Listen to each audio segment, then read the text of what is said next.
அருட்பெருஞ்சோதி அருட்பெருஞ்சோதி தனிப்பெருங்கருணை அருட்பெருஞ்சோதி திருவருட்பிரகாச வல்லலா திவ்ய திருவடிகளையே சரணம். வணக்கம். இன்றைக்கு நாம் சிந்திக்கக்கூடிய அகல் வரிகள் 173 174.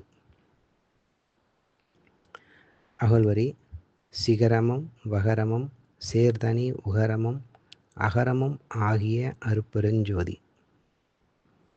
இந்த அகல்வரிக்கான விளக்கம்: எங்கெங்கிருந்து உயிர்கள் எதை எதை வேண்டினாலும் அங்கங்கிருந்து அருளுமாறு முன் வரியில் இறைவனை வேண்டினார். இந்த வரியில் மேற்கொண்டு விளக்கம் வருகிறது.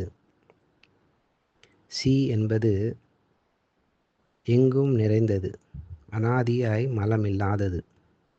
வா என்பது எல்லாம் வல்லது, சர்வ வல்லமை உடையது.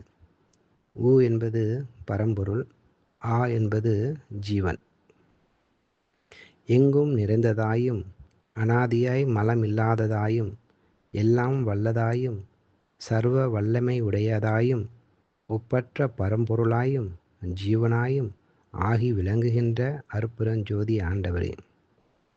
குறிப்பு: சி வா என்பதன் பொருள் திருவருட்பா உரைநடையில் நம் பெருமானார் அருளியது.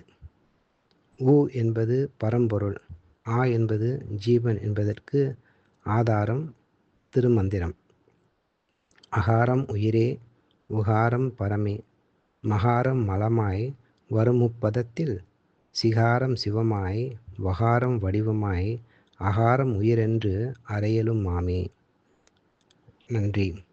அருட்பெருஞ்சோதி அருட்பெருஞ்சோதி தனிப்பெருங்கருணை அருட்பெருஞ்சோதி திருவருட்பிரகாச வல்லலா திவ்ய திருவடியிலேயே சரணம்.